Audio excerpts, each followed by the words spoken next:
time for the Shop Report with Barbershop Shay.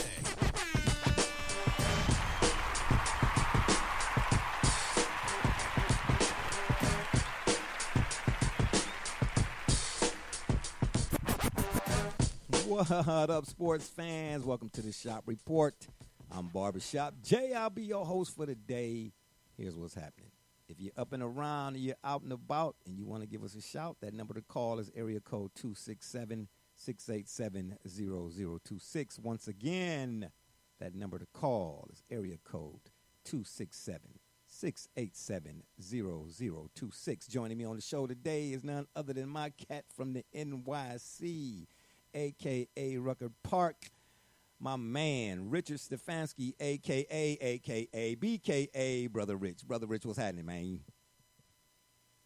I'm always honored and humbled to be on the program with you, Mr. Jones. I hope all is well in Dallas. We are all in quarantine. Good deal. And on the other side of the ledger, we got my man from up north. That's NORF, Joey James, a.k.a. Double J. Tell the people what you say. I'm hunkered down, but I am ready. Good deal, good deal. Okay, fellas, we're going to get right into it. We are gathered here today to discuss the NFL CBA. Now, although we talked about this a couple of weeks back, we are revisiting the CBA because at the time we discussed it, the deal had not been done yet. And we kind of went around and up and down about should they sign it, will they sign it, and all the things that were pertinent to at that point. Well, now that a new deal is in place, we have, or are we going to revisit it and discuss the aftermath or the after effects of a new deal being in place? And there are a few things I want to get to in regards to that. And if there is time, we will also go into Kareem, who I say, if you're going to have that GOAT conversation, should definitely be in the conversation, but nonetheless, I digress. His letter to, as he called it, Wilt, not Chamberlain, but Chumperlane, if we have time. If not, we will definitely add it to next week's menu. But right quick, before we get to diving into the CBA as it is currently done, I just want to point out something to you all. And if you're out there listening, RB, yeah. Or should I say Robert Curtis, he and I have been having this ongoing discussion, right? Back and forth, about point guards, NBA point guards, 6 feet and so on and so forth. He highlights or italicizes the measurables, quote unquote. That's his thing. He proposed the idea of, initially, that Philly team with Allen Iverson on it being put in this era, and what do you think Allen Iverson would do in this era? Well, my goodness, they don't play defense in this era, not like they did in that era. I'm saying he would average, folks love adding up points per game, right? He would average, my gosh, 40, 50, Brother Rich, you think? Just off the top of your head? Quite easily. Okay, easily, right, got you. So then RB goes into the scenario. And RB, if you're listening, please call in. If you want me to throw the number out there again, I will. Area code 267-687-0026. Please call in and correct me if I'm wrong. But as I recall, if I remember correctly, RB is saying in this era, he would want Allen Iverson playing the point guard position. I said, okay, that's fine. But if you're doing that, I need to know who you got next to him, because that means you're taking Eric Snow out the picture. And we know Eric Snow wasn't good enough, no disrespect to him, to play the 2 guard, regardless of the era, right? I said, so whether or not, if you're asking me, I would want Iverson on the ball or not would determine who is next to him. So he said, give me Klay Thompson. He said, give me Allen Iverson at the 1 and Klay Thompson at the 2. All right, that's fair. Who's going to argue that? If you're a basketball head, you're not going to argue against that. That's a nice championship backcourt, because that's what the conversation was about. It's a championship backcourt. I said, but if you're asking me, I am going to play Allen Iverson at the 2 and play Steph Curry at the 1. He said, "Oh, you'll be fired as a GM. If I'm a GM, I'm putting that. You'll be fired. You'll be fired." Klay Thompson played defense. True that. That's not what we're talking about. What we're talking about is, he said Steph and Iverson were not the defenders that Klay is. All right, that's fine. I'll give you that too. I said, but what I'm gonna do is, on defense, I'm gonna zone you up. I'm gonna make it look like press off the inbound, and we're gonna fall back into some kind of zone. 2-3, 1-3-1, 3-2, and depending on who I'm playing, I might box and run you. See what I'm saying? I just might. In this era now, keep in mind, that's the underlying factor in this era. So he told me, man, with AI and Klay, he'll run me out the gym with Steph and AI, so to speak. I said, are you serious, man? I said, listen, we know what Steph Curry is and can do at the point guard position. Allen Iverson shot the ball well enough at the 2 that I could play him at the 2 in this era. I said, but more important than that, who brings more to the table in this scenario at the 2 guard? Allen Iverson or Klay Thompson? Meaning, Iverson is going to make you chase him. How much more dangerous would Allen Iverson be if you, as a defender, got to go and run and chase him? Brother Rich, do you think? Without a doubt. If you got, I think when you're talking about go ahead. Klay is I don't know that you can really compare the two. I don't know. I hope the brother calls in because I really want to know what his point of view is for Allen Iverson as a basketball player, because I'm wondering was he looking at the same Allen Iverson that we saw, who made the league change some of its rules in regards to hand checking and some of these other things. Okay. Shh. Don't say nothing. But anyway, I digress. So that was just a little precursor. You know what I'm saying? A little tidbit. Double J, my bad, Double J. What do you say to that, right quick? Well, I mean, it's an interesting take, and I get it that it could work. And if you, I think, right, what we're dealing with is somebody that has a lot of fandom for AI, and because AI is his favorite player, and that he's just, yeah, well, that makes sense then.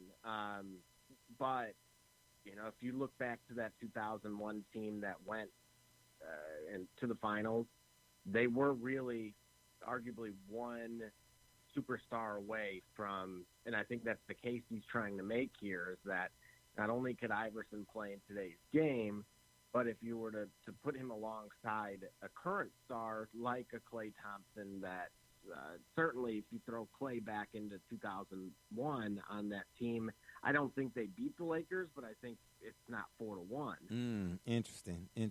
But see, what I think he was misconstruing in what I was stating was, I didn't say Allen Iverson was not capable of playing the 1. That was not my argument.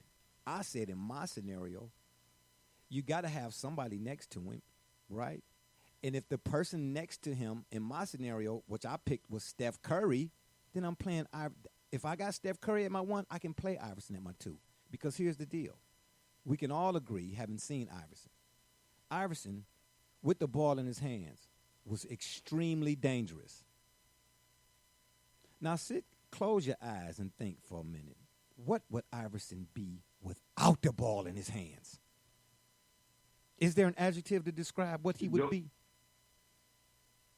The only pushback I could see somebody making from a basketball point of view, why you save Klay Thompson in that situation, is because if you got Steph and you got AI, you have no defense in your guard. Neither one of your guards play defense. Right. Neither one of them can. Right. They're not committed enough to playing defense. Now, they're going to give you terror. They're going to terrorize you on the offensive end. They're going to scorch you. That's what I said. But on the other end of the ball, you got a problem. And here's the deal. Klay is going to play defense. In this era, we've seen Klay play defense, no doubt about it. But also in this era, we've seen, in large part, overall, defense is played atrociously. I'll take my chances with Steph and AI in the backcourt from an offensive standpoint.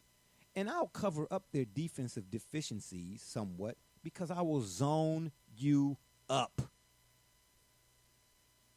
And I can zone you up because that basketball chart that we discussed how many weeks ago about how the game is played nowadays? Teams are feast or famine from three. So if all you're doing is taking... But I think that works on the team you're talking about, Jay, because the team you're proposing, that the reason I said that works, what you proposed initially, is because in that era, if you bring in that team from that era, them dudes, they played defense. That's what they were there to do. AI was the offense. That's who took them to the finals. Right. The only reason they didn't beat the Lakers is because they met a juggernaut.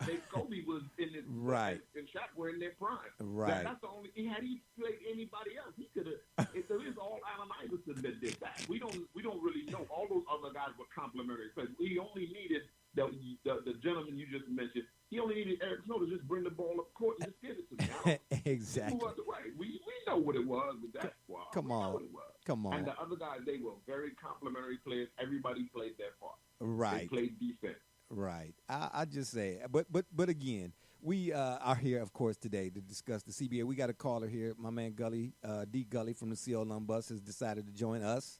Gully, what's happening? Everything is everything. How you guys doing? Staying out the way and saying simple. How are you, sir? You're the only member of our crew that's in Ohio. So how's everything there? Really? Yeah.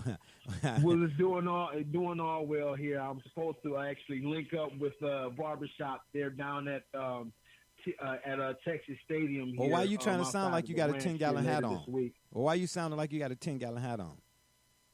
I don't know what it is. You know what? This is the last. I just want to let the people out there that's listening right now, I just want to let you all know I'm making an announcement right here and now. Please save this particular show because this is the last time you will hear Brother Richard, Double J, or D. Gully. I am definitely putting an ad in truck paper. Maybe I'll get me a guy who's tired of being on the road. You know what I'm saying? I'll get somebody else in here because this has got to stop. It's got to stop. Somehow, somewhere or another, it's got to stop. And Double J, if you mention anything about a Salvation Army kettle, I'm telling you right now, that's what I thought. However, we are here to discuss the current NFL CBA as it has been signed here as, maybe 3 or 4 days ago now? I don't know, or whatever the case may be. But anyway, there are a few things about the CBA, now that it has been signed, that I have an issue with. Number one, the first and foremost, I think the players, I can't use this word on the air because my mother does listen to the show, but I think the players messed themselves up considerably. I don't know if you all went and took a look at some of the information that former, and I say former, Panthers safety, Eric Reed, which is ironic that they would release him all of a sudden, and he balled out last year. Some of the information that he has put on his timeline. And there are a few gentlemen who spoke, I don't know if on Reed's behalf or whatnot. I can't pronounce their names, but I'll try when I get to that part, or when we get to discussing that portion, when we get to that portion of the show where we're discussing what went on in his timeline and whatnot. But he has some interesting things that he posted on his Twitter timeline. Let me be specific. His Twitter. I haven't seen him on Facebook or any of the other ones, but he is on Twitter indeed. Did you gentlemen, Double J, Brother Rich, Gully, are you all familiar with some of the stuff that? Absolutely. Okay, Eric Reed. Okay. So here's what it is I want to discuss. And as always, I found something in my man, Bernie Kosar's book that I think is pertinent to this whole thing from a player's perspective when it comes to money. That's the title. That is the chapter in which I picked this information I'm getting ready to read from. It's called, the title of it was called Money. And it's basically, the gist of it is about contracts. And this is why I think it's pertinent to the players and them really not understanding their contracts. And number two, DeMaurice Smith is a snake, apparently. It looks to me like he was lightweight working for the other side, but he was showing up in union clothing. You feel what I'm saying? Right. But just to give you all a brief timeline of where we're at and my thoughts on that, so to speak, I was in the barbershop, man, maybe about 2 or 3 weeks ago now. It might not even been that long. Whenever the Browns offensive lineman, J.C. Tretter, was announced as the new NFLPA president or whatnot, I'm talking to Dre, Brother Rich, you know Dre, Gully, of course, our cousin, Dre. And the TV is on behind me, and I hear, it's breaking news. J.C. Tretter is now the new NFLPA. And I'm thinking to myself, didn't say it out loud. I'm saying, man, what happened to Eric Winston? Well, apparently Eric Winston, and I didn't know that he was not up for re-election. Apparently because he didn't play last year. He's still in the league, or was in the league, but he didn't play last year. Double J, I'm asking you in particular, how would Eric Winston, still being in the league but not having played last year, bar him from or take him out of the running for re-election as the NFLPA president or whatnot? Well, that's just it. You have to be an active player. Otherwise, you would have to assume a role similar to Mr. Smith. DeMaris, you mean?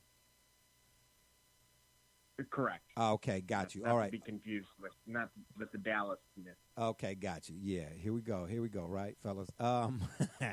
Yeah, you all gonna pay for this dearly.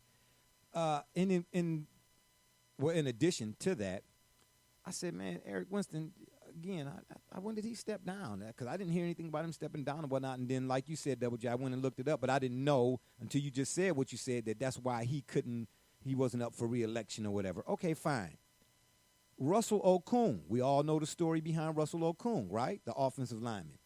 Who's he play with now, Double J? Is it the Chargers still? No, he recently moved as well.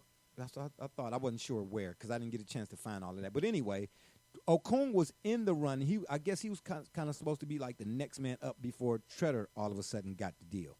But he backed out of it because Okung, Russell, has a lawsuit. He's filed a lawsuit against DeMaurice Smith for some of the things that we're about to discuss in regards to Smith and the role he played in this new CBA and why I think the players got shafted, so to speak, and why I'm calling him a snake. Okung bagged up out of the deal. So, okay, now Tretter is the new NFLPA president or whatever the case may be, whatever his full title is.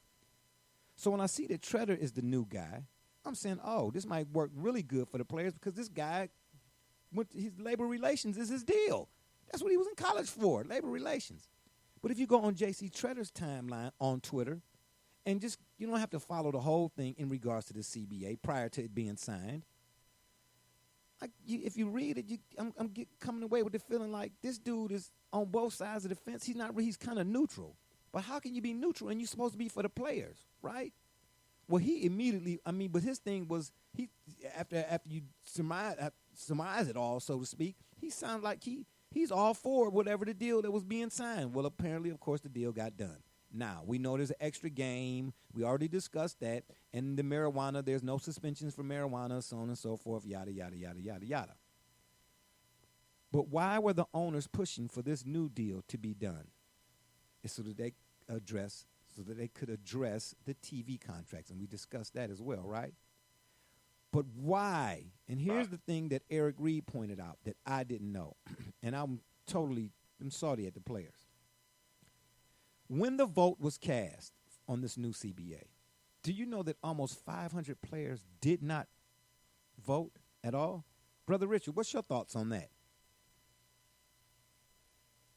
I don't know how far you want me to go with this, but when you're talking about the NFL and the CBA and their representation, I'll say my thoughts on that like this. In 1987, Tex Schramm, interestingly enough, the owner of your team, the Dallas Cowboys, said these words to the then president of the NFLPA, Gene Upshaw. Quote, Gene, here's what you got to understand. We're the ranchers and you're the cattle, and we can always get more cattle. And the players know that the owners think of them like cattle, and until they stand up like men, they should have known because how did I know that the vote was that day and they didn't vote? Either you decide you're not going to go along with this foolishness anymore and be cattle and stand up and understand you're the product. The problem with this issue is you talking about their leadership. Everybody knows the NFL never had leadership. Everybody knows this. This is a professional league operating in the world with no guaranteed contract. This is a league where everybody else knows now these young men are giving their literal literal. We're not exaggerating here. They're lies. Somebody insert Junior Seau. Somebody insert Tony this one or whoever you want to mention. Yes, right. Somebody insert somebody who can't get up and walk this morning. Yeah, I think that when you say Tony, I think you might mean Mark Tuinei. I believe, correct me if I'm wrong, I think it was Mark Tuinei, the Dallas Cowboy guy who committed suicide or whatnot. But Double J, it was your team. Yeah, your team. Oh, stop it, Double J. What say you right quick on this? Because I want to read this part from Bernie while it's kind of fresh, so I could tie it all in right quick. But go ahead. What say you? Well, no, go ahead and read that, and then I'll share kind of my thoughts. Yeah, let me read this right quick, fellas. Seriously. Again, the title of this chapter is called Money, and there's two parts to it. This actually is chapter 8 and chapter 9, but Money, part 1, the rise. And of course, I'm not going to go into the whole thing, but to Brother Richard's point, this is what Bernie said, and this is remember Bernie Kosar played for the Browns in the mid '80s. All right, this is 2020. We talking, right? He says, when I first got into the league, the standard NFL contract had a clause that said a player did not own the rights to his own name. I don't own my name? ? No. The NFL and the Browns had the rights to both my name and likeness. For example, they could market a product called, let's say, Kosar Cologne, and I had no rights to anything, not the product, not the profit, not a thing. It didn't even matter if I hated the product or didn't use cologne, which I don't. They could slap my name on anything and do what they wanted with it. And it wasn't just the Browns, it was league-wide. Individual players had minimal to no marketing rights to anything. The union, that is, the National Football League Players Association, had some rights. But the NFLPA was kind of soft in those days, which apparently seems like it's still soft, as compared to, say, the Major League Baseball Players Association and what rights it had or have were used to raise money for the union itself, not to benefit most players. He said, I consider this BS. Aside from the philosophical problem of owners owning our names, they weren't doing squat as a practical matter to market us, either for their own benefit or for anybody else's.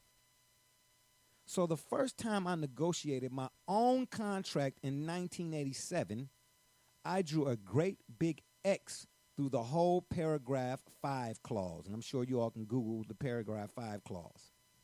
He says, or goes on to say, I also shared my views with my fellow quarterbacks around the league and found that a lot of them agreed with me. So, unbeknownst to a lot of folks who claim to know football, nobody here, of course, on this panel, I'm talking about some of them Facebook fools. In 1991, we formed the Quarterback Club, QBC, and went to town. At our high point, we had over 40 active members, and in 11 years, we passed out over $100 million to over 60 players. In 2002, we sold QBC to the Players Union. And he goes on to say, I have taken some crap over the years from various quarters about QBC. He says, nobody disputes our success. The main thrust of the criticism has been that QBC was a cartel of a small minority of big-name players who made all the money while the vast majority of players received nothing from the organization. Let me stop right here. There's a little bit more I want to read, but let me stop right there because that's what I think happened in this current deal. The owners played the big money players against the lower tiered money players, if that makes any sense. Okay, so he goes on to say, excuse me, where did I leave off here? The rest received nothing from the organization. Okay. I respond to this in two ways. First, it doesn't make any sense to try to market unknown players. The quarterbacks and a few other popular players who joined QBC had the public recognition that advertisers seek. But now, don't get it twisted. He's not dismissing the unknown players because he talks about them, but here's what he says about them. He says, so how else were we supposed to do it? But my greater point is that QBC was instrumental in getting all players a better deal. In essence, our success shamed the union into taking player marketing seriously. In 1994, after the NFLPA, saw how well we were doing, they fired up Players Inc. to do the same thing we were doing, but for the membership at large. Eventually, they were able to ramp up Players Inc. to the point that it made sense to acquire QBC from us and roll everything into one big package. As of that acquisition, the NFLPA had paid out $250 million, if not more, to players as opposed to zero before QBC. And I'm sure they had paid out hundreds of millions more since then. So, in my opinion, all the beneficiaries of that money earned from player licensing deals owe a debt of gratitude to the QBC, or the quarterback club, for leading the way. He goes on to say, I got involved in my first big non-football deal while I was still in the league. I had a neighbor in Florida by the name of David Epstein, whom history has shown to be a business genius. David has started a company called Precision Response Corporation, PRC. Gully, you and Double J, Brother Rich, you too might be more familiar with that than I am, which was a customer service call center with about 100 employees at the time. This call center was a little different from the call centers of today. In the late 90s, when the internet was just getting off the ground, websites were not as easy to navigate as they are now. Hold on, that's not the part I wanted to. Bear with me here. But Double J, while I'm still looking here, because I highlighted a few other things, while I'm still looking for the rest of what it is I wanted to say, I thought I had it here. Go ahead and say and speak to what it is I just read so far up to that point, as far as the players and contracts and so on and so forth. Well, it's reiterating how important it is to not only read through everything, first and foremost, but secondly, stand for something. Because even as, you're hearing it from Bernie Kosar, you're hearing it, we've heard it on this program from Herm, that it may not benefit you directly, but it will benefit those who come after you. And if you look at what just took place in a nutshell, nobody was willing, or at least the majority, unfortunately, were not willing to to do either of those things. Oh, okay. And here's what it is. My bad. That's my fault. I wanted to mention the quarterbacks that were involved in this initial the QBC. The initial members were Troy Aikman, Bubby Brister, Randall Cunningham, John Elway, Boomer Esiason, Jim Everett, Jim Kelly, Dan Marino, Warren Moon, Phil Simms, and Steve Young. So you get why, they were the more household names in the league, you all right? But at the end of the day, these guys coming together, of course, it was beneficial in the long run for every player from top to bottom, so to speak. But let's address the players, the 500 or so players who didn't vote. And for whatever reason, we lost Gully here off the line. We hope to get him back here in a short bit. But let's address the 500 players or so who didn't vote. Now, Double J, if I'm not mistaken, the vote ended up passing by what, 40 or 50 votes? Do you know off the top of your head? That's correct. Okay. So, easily, if 100 of those 500 that didn't vote voted, then there's no new CBA, right? Okay. So, Double J, tell me, why do you think the 500 players didn't vote? As best you can, not having played in the league and so on and so forth. But just give me an educated guess. I would say 20% of those 500 were completely unaware. I would argue that 50% of them did not like what they seen and may have been under the assumption that it was going to get voted down, so they did nothing. And the remainder, simply put, are unfazed, didn't personally, care either way. Interesting. Okay. I'm on Eric Reed's Twitter page, and I'm going through his timeline, and there's a few things in his timeline I want to point out in regards to this issue. One of the things, some guy named Ben, and forgive me if I'm butchering your last name, Ben, Meiselas, Ben Misalas, if I'm saying that correctly, has a video up here with Bryant Gumbel from Real Sports HBO where he's interviewing DeMaurice Smith. Now, I'm not playing the actual sound, of course, because it would interfere, with what us talking here today. But I'm going to read something, what he said in addition to showing the video here, or attaching the video to his quote or his comment. I've never seen an organization other than the NFLPA with this CBA, and I'm presuming or assuming here, this was before, of course, the deal was done, whose executive committee, I guess the deal was already done. I've never seen an organization other than the NFLPA with the CBA, it's in parentheses,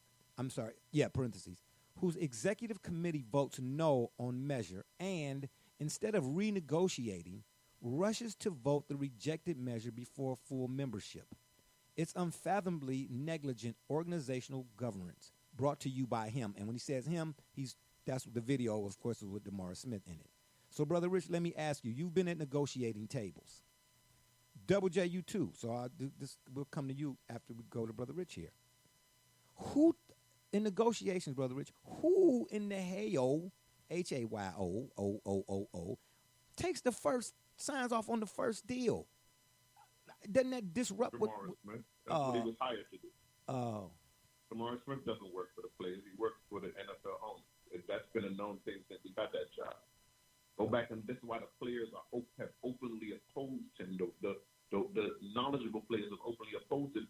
What happened here is exactly what Double J said to us, but in reverse.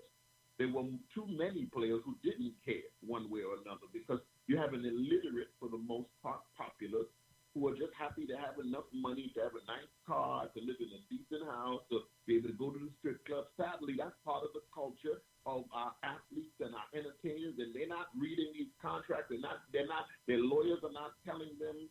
Oftentimes they're given a lawyer by the team. They don't really know what's going on. And the few players that's why you have today a player standing up saying, take care of your chicken.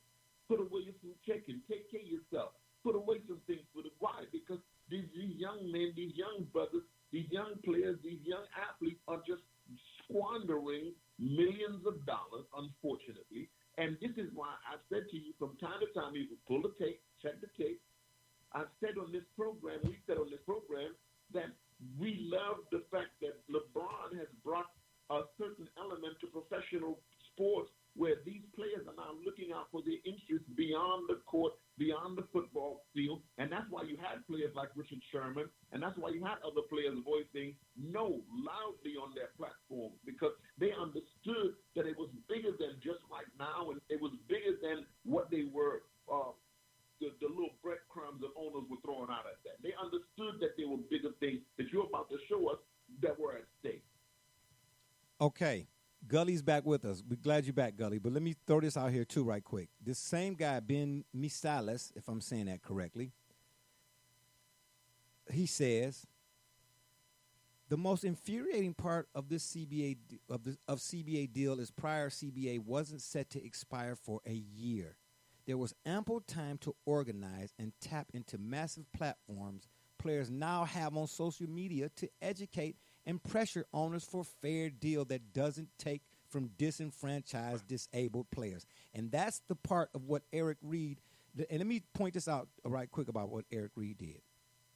And this I know for a fact. What he did was he took the CBA to his attorney or attorneys and had them break the deal down, or the CBA down, and put it in layman's terms for all of those players out there, no disrespect to them, who still riding big wheels and green machines, so that they could understand what it is that they were getting into and what was actually at stake in all of this. Right? I'm going to let Gully weigh in on the last portion of what I just read before I get to you the one. And I read what Reed had his attorneys do was only like a 4-page document that once he had them do, they broke it down. It was a 4-page document. But the CBA itself, I'm thinking, has got to be over like maybe 400 or 500 pages or whatnot. So I wasn't able to go through all of that and I don't even know if that's part of what some other stuff I read, if that's even part of the thing. But I just know it's huge. But I will go through the stuff that Eric Reed's attorneys broke down. But Gully, I want you to weigh in on this now again. What say you about the players? Who does it fall on, the onus fall on, for social media being so out front and so accessible for players not utilizing what everybody seems to be utilizing in order to educate themselves, as this gentleman pointed out on the CBA deal at the time anyway, before it was signed or whatnot? It's simply the fact that players choose not to understand how important this is, choose not to understand their power and the fact that what they need requires a collective embodiment of them voicing their opinion. Like you said, how many players didn't even bother to vote? They're ready to get on with it. They're ready to get on with the season. It's because the big money is here now, and they don't want to wait for it. They don't understand what they don't seem to understand that the important things about their contract, about this deal, are on the back end. Right. See, and they don't get it because it's too small of an amount to understand now. Right? Compound interest is a very hard thing to teach a 9-year-old. Now, these players are not 9 years old, okay? So I'm not calling them juvenile in a sense. But when you're just out of a situation where you haven't been paid, or you're just into your prime and you don't like the contract you were currently in because you played, all the circumstances around you getting to the contract you're in, big money is upon us. A collective bargaining agreement is a agreement about big money. You don't see the long-term effects of that, so they're ready to get on with it. Eric Reed is doing his homework, and he's almost fighting against his own self-interest for the sake of the overall integrity of the game. And it's a sad thing to see that Eric Reed continues to be the voice of reason, the voice to give personality to the players, because it looks like he's just a complainer, and he looks like an ingrate. Because, again, on the forefront of an issue that it deals with more than just the jersey or the number or the name on the front or the name on the back, or however that saying goes, he's trying to give purpose and power to these individuals that are trying to entertain us. And, again, it's falling on deaf ears. So, Brother Rich, we come to you now. Why in the hockey sticks? Because if we go back a few months before the last season even ended, that was like towards the middle of the season, we heard Richard Sherman in particular say on more than one occasion, I think you kind of alluded to it a little bit ago, telling players, stack your chips, because this upcoming CBA, we already got wind of this. It might get ugly. That's why he's telling them that, right? At that point in time. So here's, right, Brother Rich, why would DeMaurice Smith tell players the same thing? But he working for the other side. Why would he tell the players the same thing? As far as what? He was telling players to stack their chips. Because he had to at least appear that he was going to work for them. But he already knew the deal is cut. The deal is already cut. Have you? Let me tell you something. I've seen this at play in real life. I've been in a courtroom where I already knew the situation where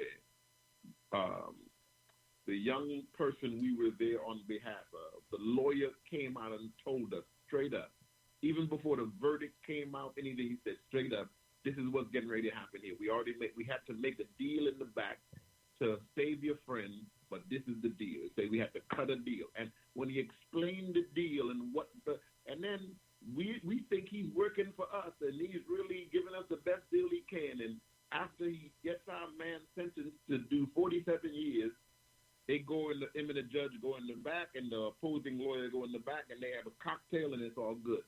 Because he doesn't care about his client. This is what DeMaurice Smith is. He has to pretend he's working for the players. But the deal is already cut with the owners, because he works for the owners, because he knows that the owners are billionaires. And these players, most of them don't care. And now, or like Colin Kaepernick, or like the ones who work for your owner in Dallas, who says, this is my plantation. These people will do what I tell them to do. Or the owner in Houston who just got rid of a player because he didn't want to kneel. And this is what's going on. This is what the NFL is. Let's not. And so DeMaurice Smith has, when has he ever really stood up for the players on anything? You got players in the NFL who can get put out for smoking marijuana, but they're telling us we can take every other drug known to man as long as we go out on the field and play, but don't smoke weed.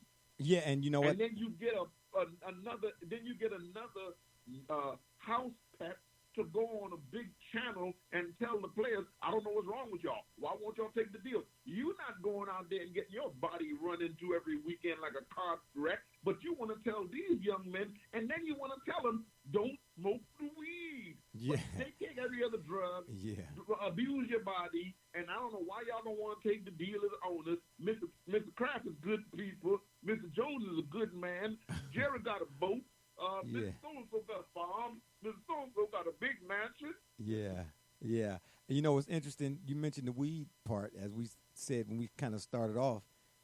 That is now permissible, or should I say, to be more specific, you won't get suspended for it. So I'm asking you, Double J, do you think that's what the players, the owners sort of kind of like said, in this hand, let's show them this, but we keep this hand kind of hid behind us? Because the 17th game, and this is what I'm asking you, with the extra game, were the players looking at it, that's an extra check, and the fact that now we won't get suspended for weed, as if to say, oh, it's good, it's a done deal. And I'm wondering too, how much of the league is comprised or made up of younger players? So I guess it's a two-part question, but go ahead, Double J. Well, to answer the second part, which is the average age of the league, naturally, when you look at most positions and the lifespan of the careers as a whole being 5 years, you're not going to be littered across the board with players over 30 years old. Mm-hmm. And so just that, as that stands, just that statement alone, if you remember who, to your earlier point, with that quarterback club, those guys, sure, they were all household names. But the reason they were household names is because they weren't flashes in the pan. They weren't there for a year or two. They were all, seasoned veterans. Okay. That had an enormous amount of experience. So they had the presence of mind through their experiences. Maybe I'm sure there's some credit that needs to be, passed out as well beyond just themselves, who are part of this. Mm-hmm. But that alone tells you this is not a fair fight. You're talking about, look at the average age of the owner.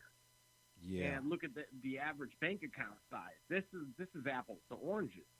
They're bringing knives to a gunfight. And you're absolutely right. These billionaires understand how to manipulate. And again, prior to, because fortunately and unfortunately, there's not a lot going on in the sports world. So when this was proposed, if you recall, they were highlighting, here are some of the key things that would entice who? The fans and potentially, to a lesser extent, the players.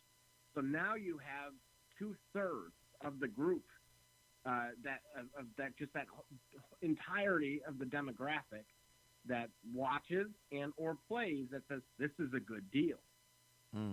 And as you pointed out with Eric Reed, this is somebody that has almost an asterisk or a stigma because of what he went through with Kaepernick in the eyes of many, that he is just that.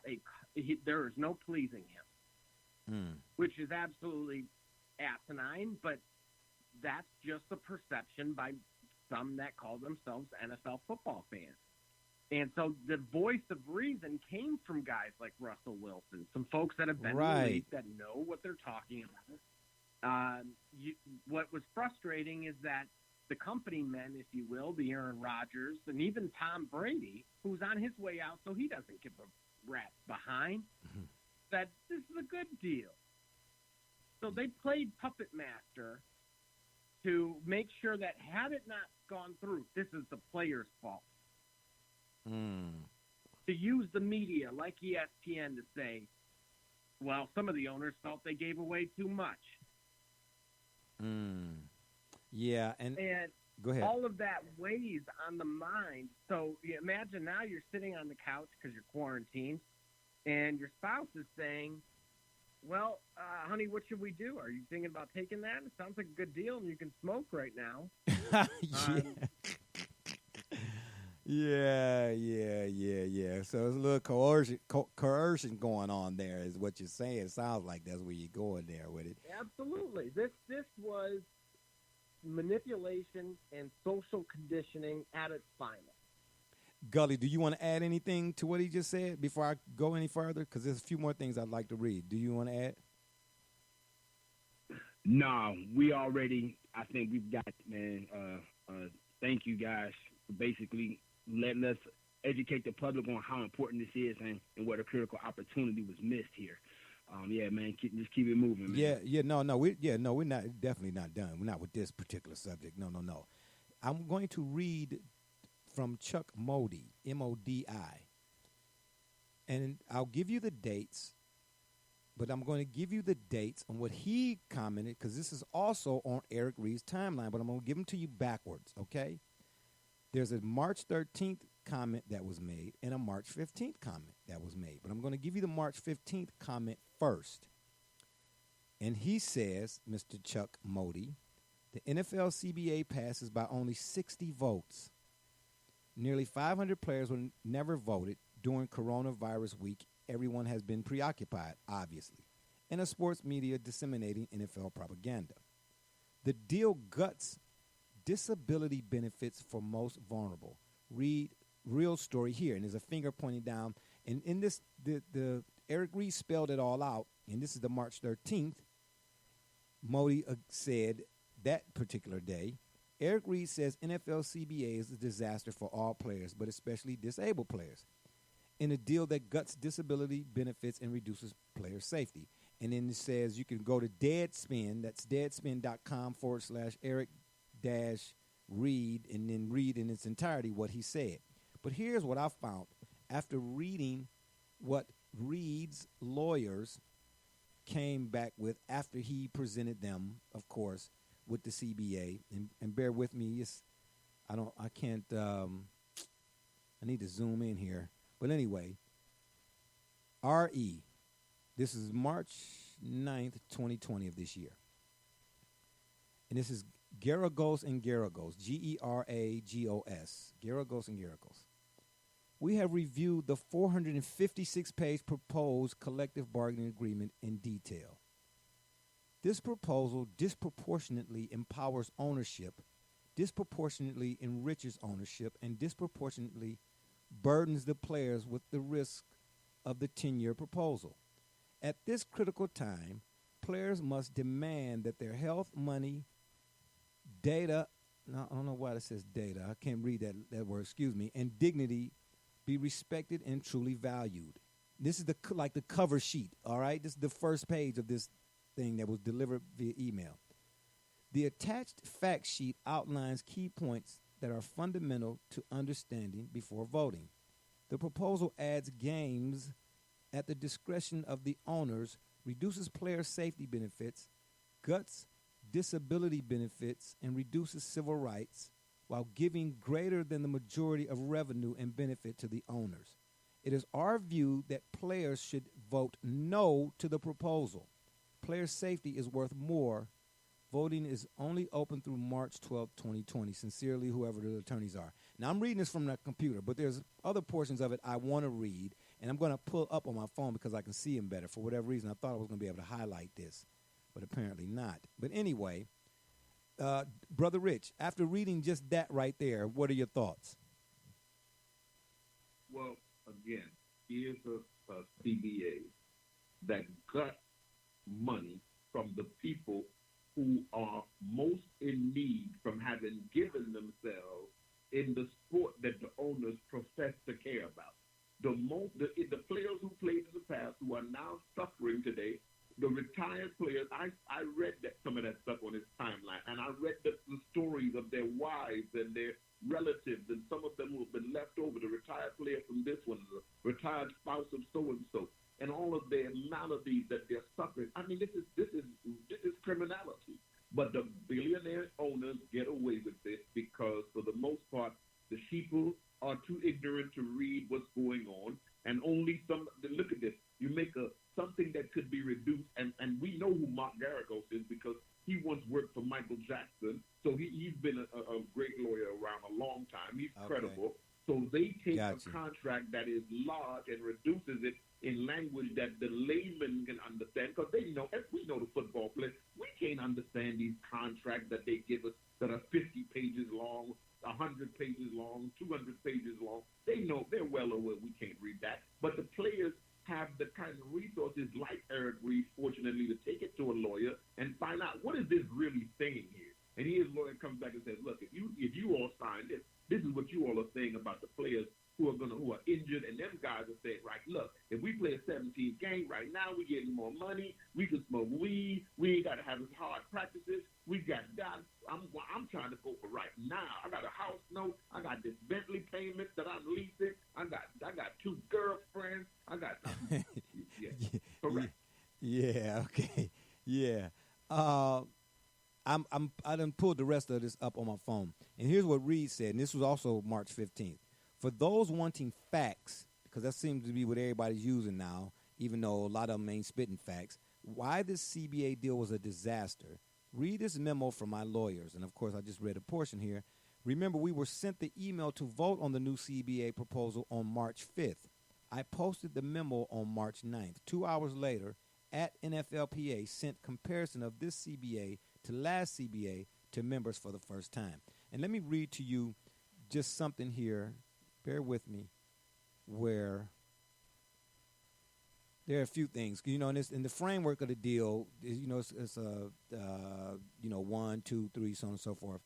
Long-term deals are not advantageous when there can be drastic changes in any circumstances during the time of the deal, or when there can be dramatic growth during the term of the deal. Gully, what say you to that?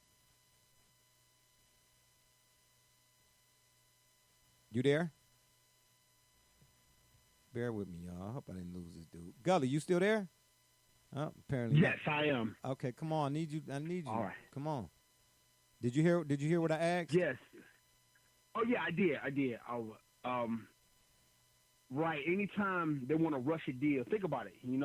How many times have you been in the car lot without perfect credit, right? And they can get a deal done for you, and you don't go into the main showroom where they have the brand new vehicles there. They kind of take you to that other room in the back, you know what I mean, where they have the old models and the old displays and all of that, and they call 10 or 15 different creditors, and they rush and they get you this deal, and they showing you the car, and yeah, you can do this. It's just 84 months. And they really want you to get it done, and it's 84 months. And the terms don't seem like they make sense to you. But the car's brand new. It's ready for you to drive, and you're ready to go. This is exactly what's happened here. Clearly, the haste was putting in by ownership because they had something else needed to be done. This was a means to an end, and that means could not be ended unless this deal was done. And that's why they have what they have, and they rushed it and they put it through. And again, when I talked about how this illness that's affecting our country, I talked about how convenient it is for things to be able to move forward that we may not like, or things that we may have considered differently if we had more time. This to me seems like one of those things, to rush this deal. Yeah. Make it long term so that way you got to sit in it. Yeah, well, and another portion of this document that, again, the lawyers drew up, the 17th game, more games, more plays, more injuries, shorter careers without more money. Brother Rich, let me come back to you right quick, because mentioned in here are the television, the TV contracts upcoming. Because remember, when we talked about this at first, the idea was, we surmised that the reason why the owners were in such a rush to get this new one done was because they couldn't do anything with the upcoming TV contract deals or whatnot until they had this current CBA deal done. If I'm reading this correctly, and again, even though I understand the words here, this and does and not and have, okay, all right, I did graduate 8th grade, but the way it's spelled out here, am I to draw the conclusion, or does this imply that the players, even though the 17th game would be added, and of course they would get monies for a 17th game, but in the end, the winners, like we already surmised, of course, or came to the conclusion that the owners would be the winners, but the TV monies and the gambling monies, these are two things that are spelled out in this thing, that the owners are benefiting, the players not getting none of that. Fact. Double check. Mind you, there's still discussion going on right now about them selling and about them setting up shop in Europe, talking about London, Germany. So there's expansion getting ready to happen with the brand itself. Let's talk about the kind of money that these people are about to make and the kind of deal that they just twisted these players into. Yeah. Double J, you want to? Oh, Brother Rich, were you done? You were going to say more? Oh, no, I thought you were about to go to Double J. You said something about Double J. I was clearing the way. I didn't know how far you wanted me to go. No. Continue. If you have more to say, please continue. Well, look, Jay, look at this. Again, let's go back to DeMaurice Smith. Are you telling me that DeMaurice Smith, who is by his profession an attorney, did not know that this was what's going on? This was what was being negotiated, where he could call the regional leadership under his authority, where you had players I follow Eric Reed on Twitter. He was ringing the alarm bell weeks before this. Look, players, look, I saw Richard Sherman on Twitter. Twitter is a worldwide platform. If we could see these things as laymen whose personal interest was not involved, please tell me that the players could know. They could find their way. They could know in some way. Let me get up on my game. Let me check on my chicken. Let me put some money away so I can afford this Lamborghini and these two girlfriends I got. Yeah. Yeah. I'm appalled, man. I'm mad at the players because we defend, me and more so probably than anybody, we defend the players, and when it comes to contracts and monies that they ask for, that's really what what my disdain about this whole thing is. Because how many times have we seen a player sign a how many year deal and then outplay the deal, so to speak, in 1/3 of let's say he signed a 5-year deal, but in year 2 or 3, he outplayed it and he want to go back to the table, negotiate for some more money. Am I missing something here that those things kind of play into a CBA? This thing is for 10 years. What leg do you have to stand on now to say you want to? Oh, now all of a sudden you want to get huff and gruff about your situation when you could have did something about your situation for another 10 years? And again, Brother Richard, to your point, Russell Wilson and Pouncey and all them dudes was adamant. They was like, look, man, don't do nothing. We get it. You know what I'm saying? Because here's the deal. Let the players had not said no to this thing or stood their ground, so to speak. You cannot tell me that they wouldn't have got what they really, really was trying to get if they understood what it is they should have been going after. All it would have took was one Sunday for the NFL. One Sunday. That TV money. You don't think the CBS would have been like, hey, look here, Robert, Kraft, Bob. And I'm glad you brought that up because I'm glad you brought that up because you pointed out Tom Brady. I don't know why people are surprised he went along with it. Tom Brady has the kind of money that no NFL player could dream to have. He has Tiger Woods kind of endorsements. He got Rolex. He got golf money kind of endorsements. So he doesn't need his football money, even though he's very well paid and very well. But his endorsement money is on NBA level.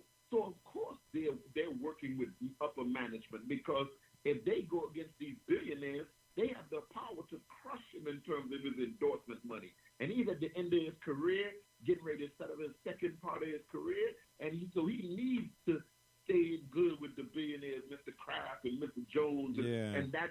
hopes to one day be a part of that. So no, we can't be surprised that he does that. But last thing I'm gonna say on that, they just locked up 3 NFL generations because their career span is about roughly 3 years, they say.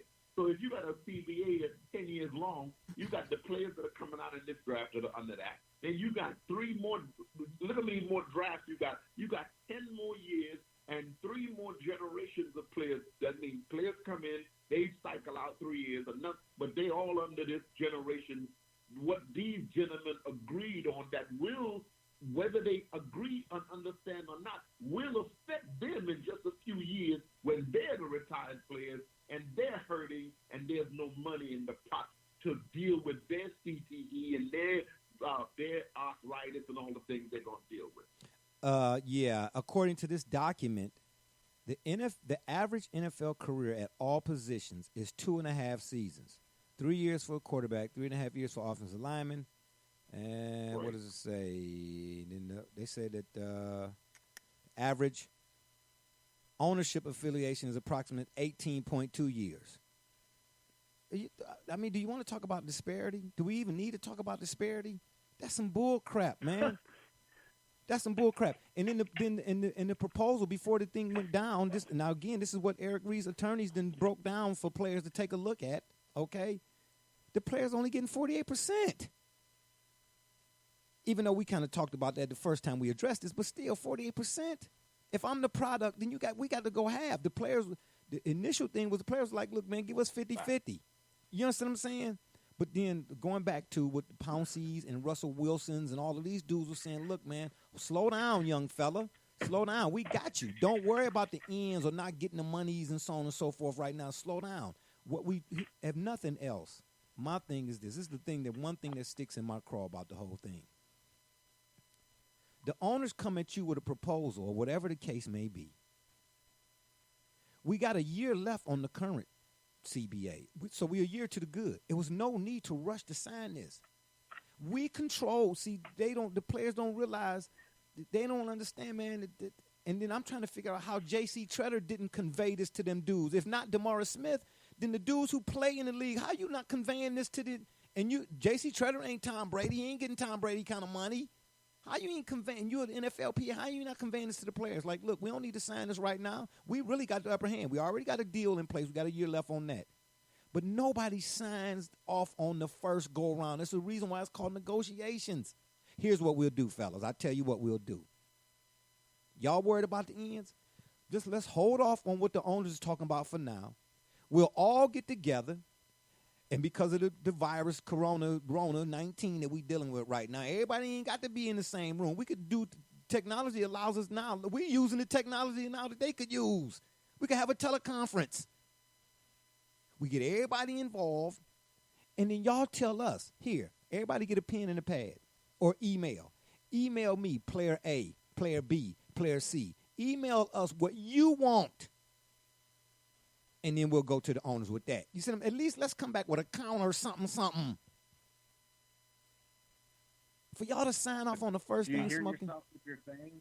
Yeah, I'm just. Do you hear yourself? I double jam. I'm trying. You know here, how man. unrealistic that sounds? I'm To imagine, Dan, you're talking about disparity, a wealth gap amongst themselves. Yeah. And you know what? There's like, as Brother Rich pointed out, imagine Antonio Brown sitting in a hot tub full of women and trying to get him on a teleconference with, we'll say, Eric Fisher or just an offensive lineman of your choice. You're talking about a very unique set of circumstances with people in very different demographics, very different backgrounds, education levels. It is very much a melting pot and micro version of what you see and globally. And because of that, there's some guys that say, look, man, I'm getting paid, I'm happy, and you know what, this bonus, if you guys mess this up for me by not agreeing to this, I'm out $10 million of this bonus money.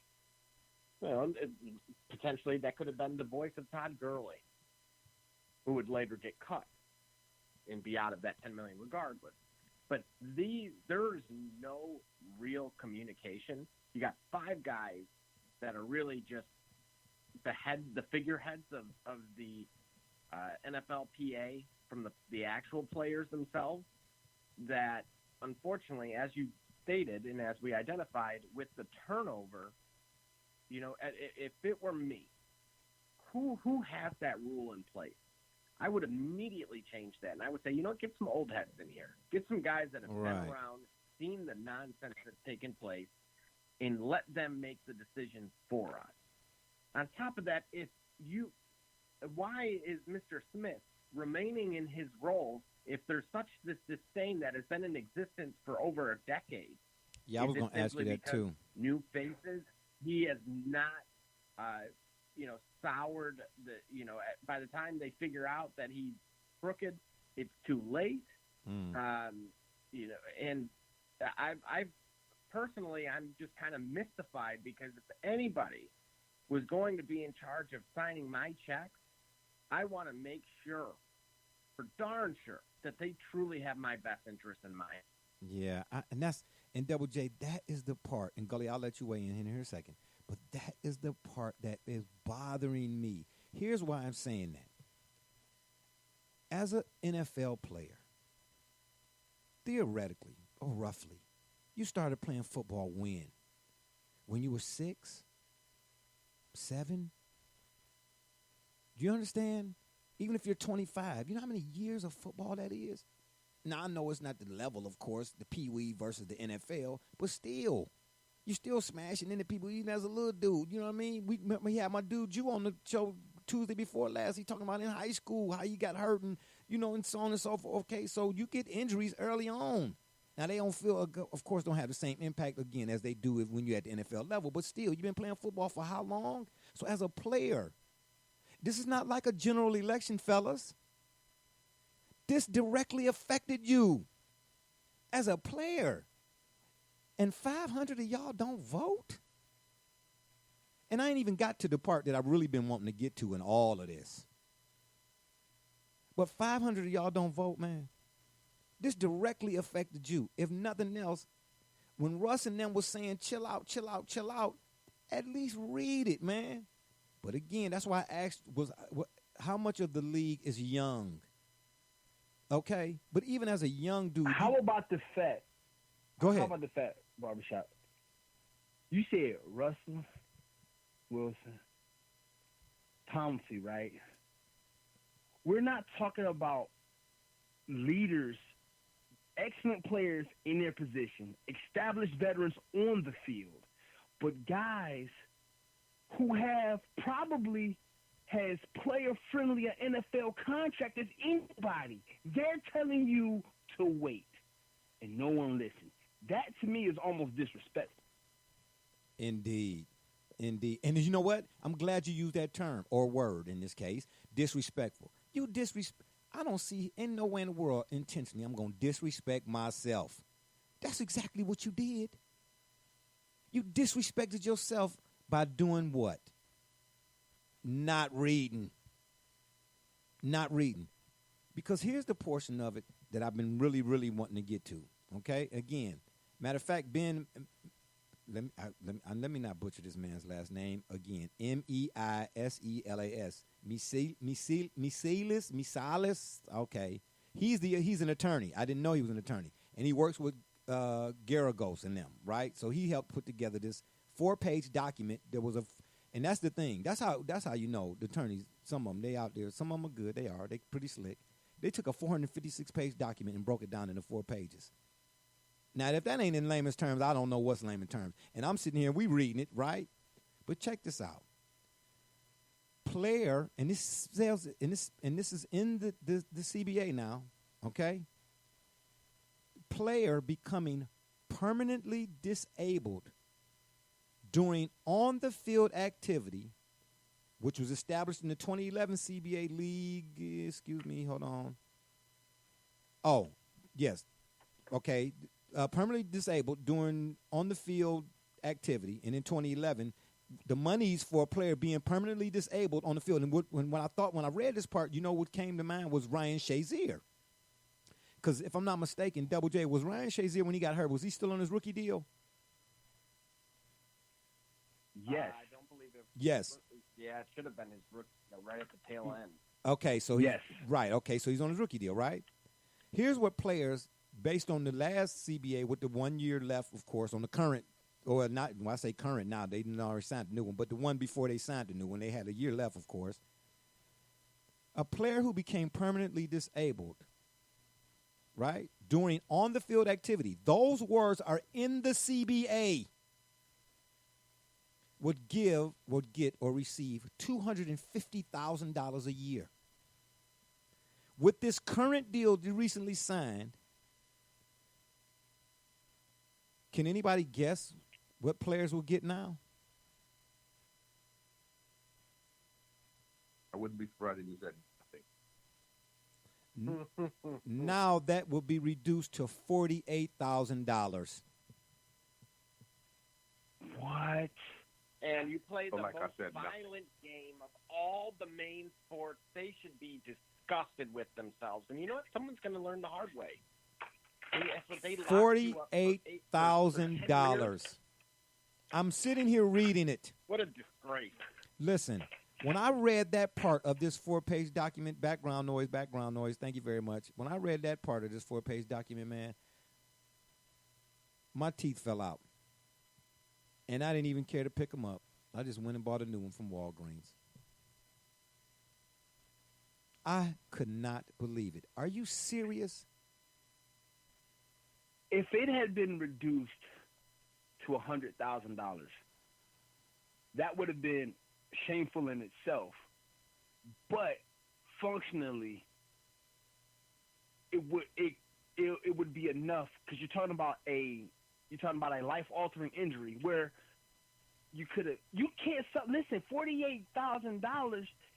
You can't supplement. I mean, you have to supplement that. You got to go get right? Aflac if you're a player. In perpetuity. You got to get Aflac. You got to get Aflac. Yeah. I couldn't believe that, man. I was stuck on that. The proposal also brings increased fines for holdouts and players who leave camp without permission. An anti-labor measure. Everything that they've been doing. Thank you. Yeah, everything that they've been doing to help respect themselves as a business person, as an athlete. You've just allowed those actions to be punitive for the sake of doing what? Signing an agreement that you didn't have to sign for a whole nother year. For the sake of what? That's the key. What do they? The question is, what do they feel like they're getting in return? Weed and an extra to game check for the 17th game. That's for weed. What else? I mean, without me going through all 456 pages of the actual CBA, and I don't know where I could get it other than for what I've seen on social media here and on Twitter and whatnot. But I'd like to get the document in my hands. I'd like to take about a week to go through the whole thing with a highlighter.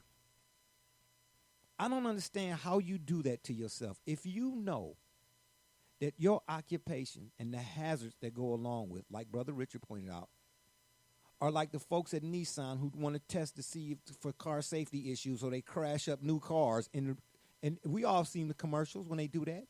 They don't run the car in a bag, in sandbags. They run the car into a concrete wall 55 inches thick, which is the equivalent. And you messed yourself out of that, man. How do you defend a guy? How do you defend a guy?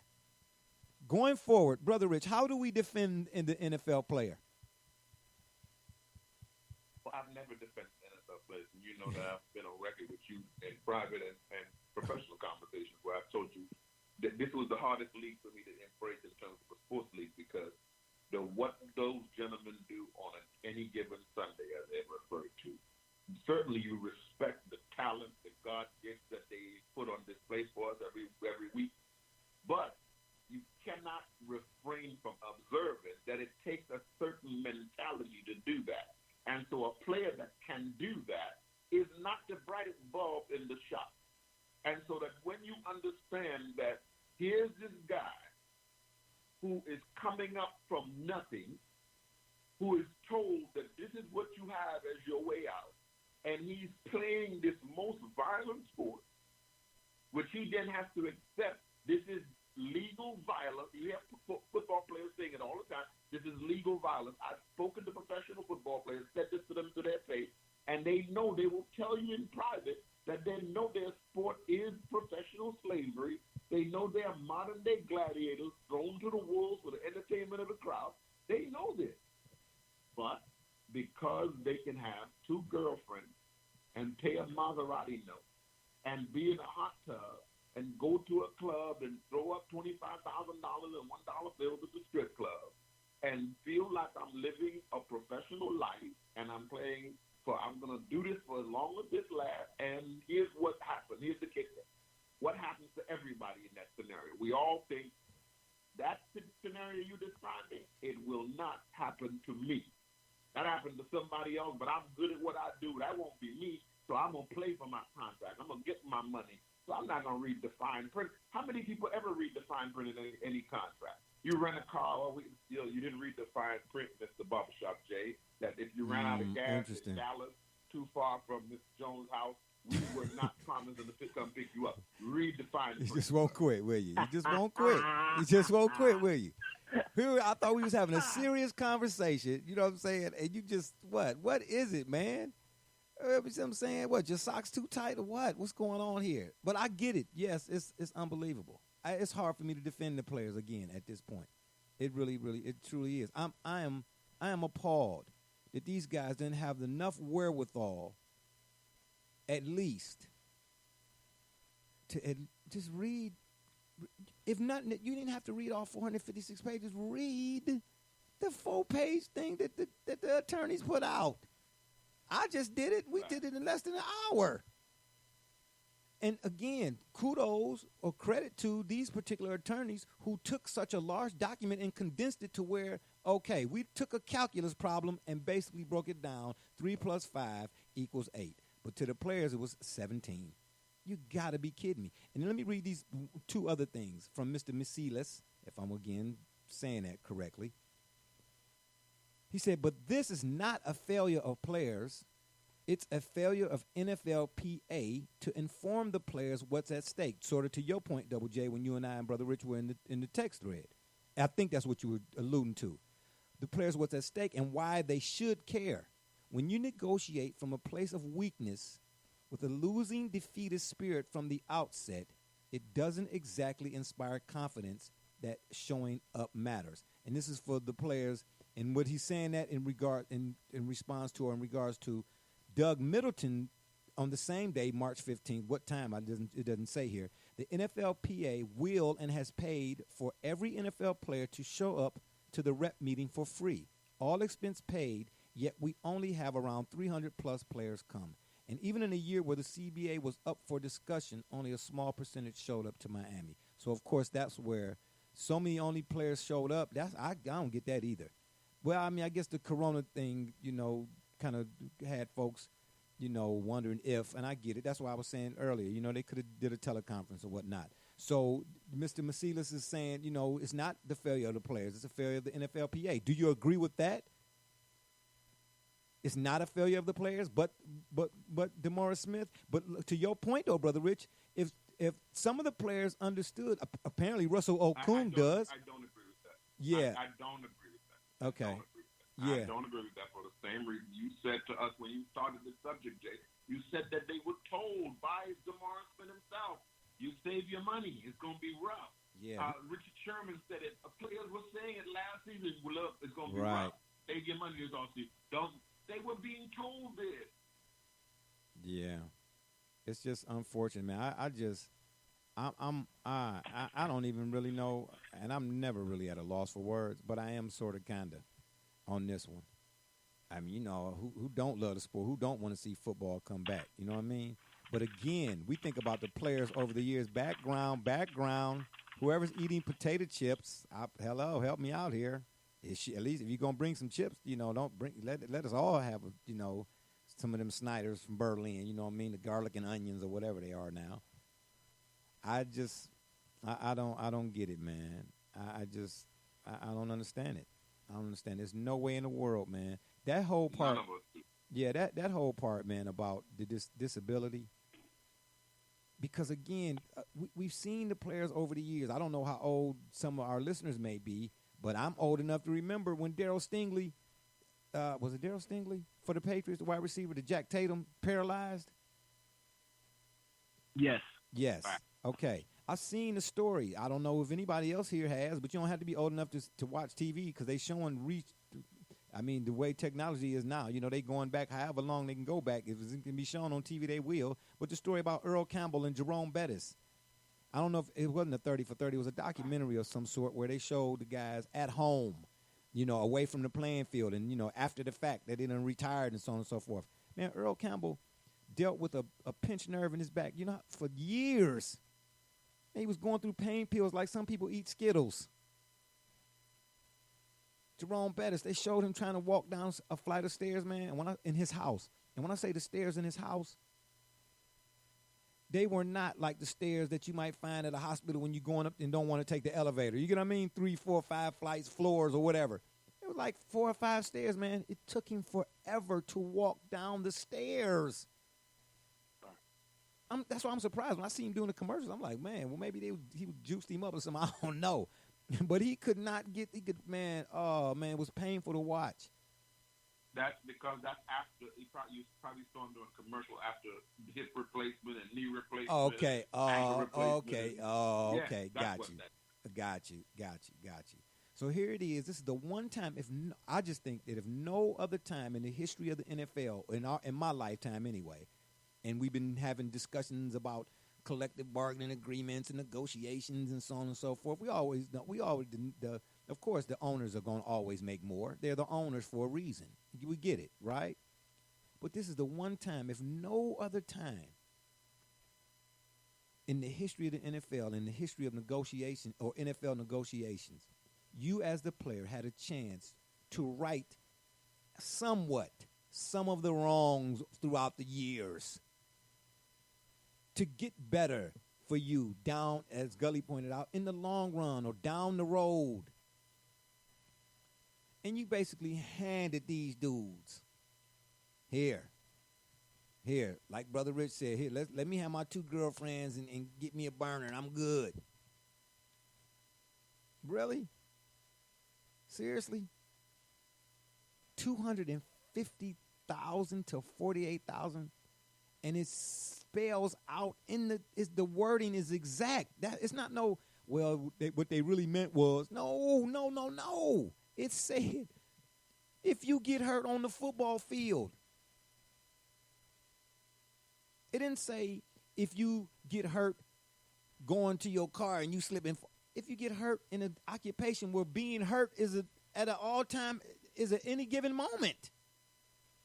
If I don't look at nothing else in a contract, and that's my occupation, I'm gonna look for that.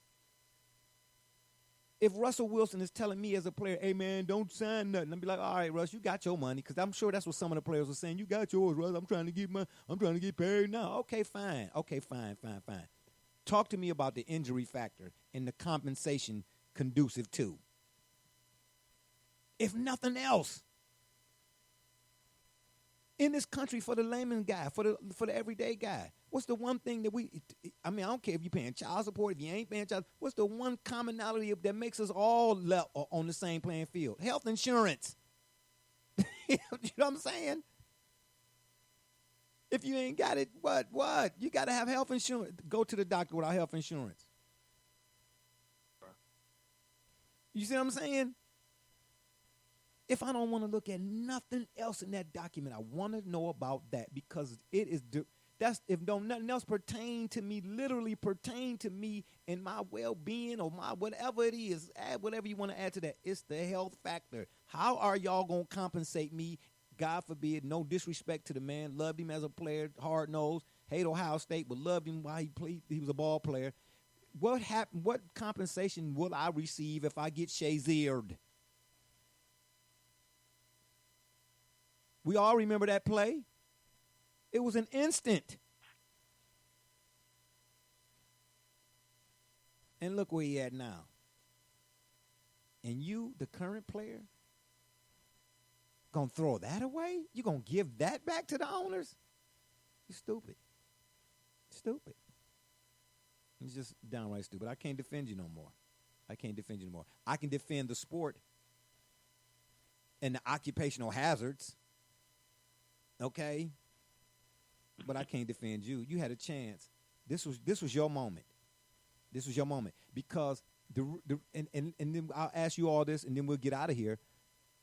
Do you think that when I say this was the players' one moment, because of the TV deal that was lingering, the players kind of lightweight had the owners by the Johanses, the Johans. You know what I'm saying? They know the owners want that TV money. And if I'm not mistaken, I don't know the exact number, Double J, or you or Gully probably could help me out more with the numbers, the exact numbers.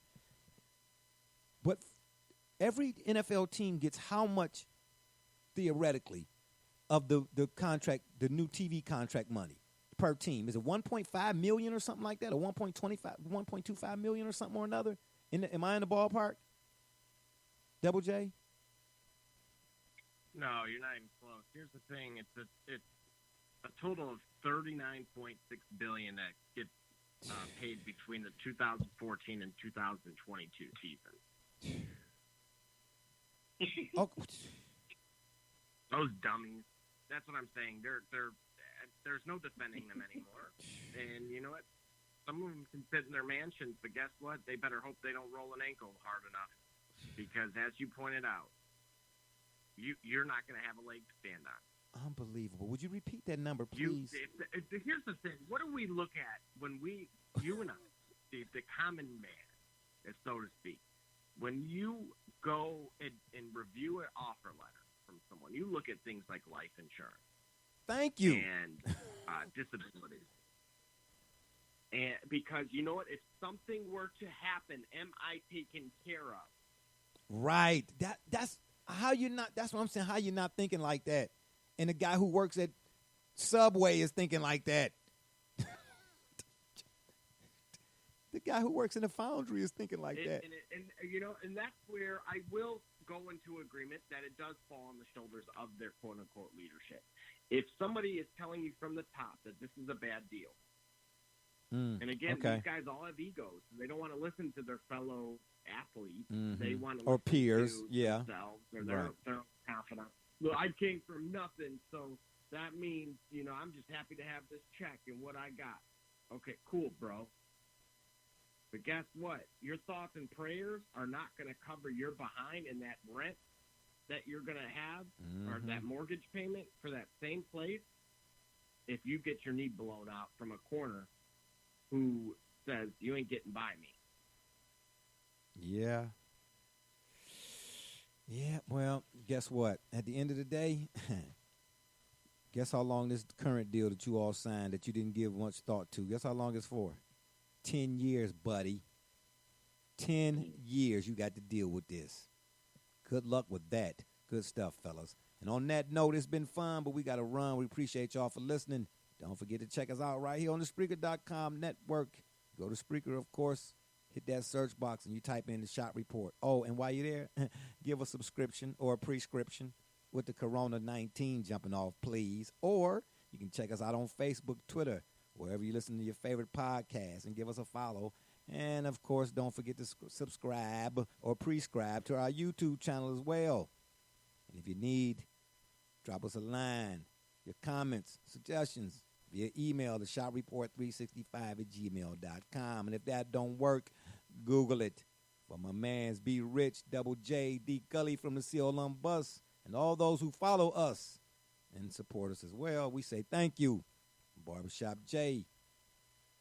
You've been listening to the Shop Report. And remember, next time you want to know what's really going on, man, come to the shop. Walk-ins are always welcome. Holla!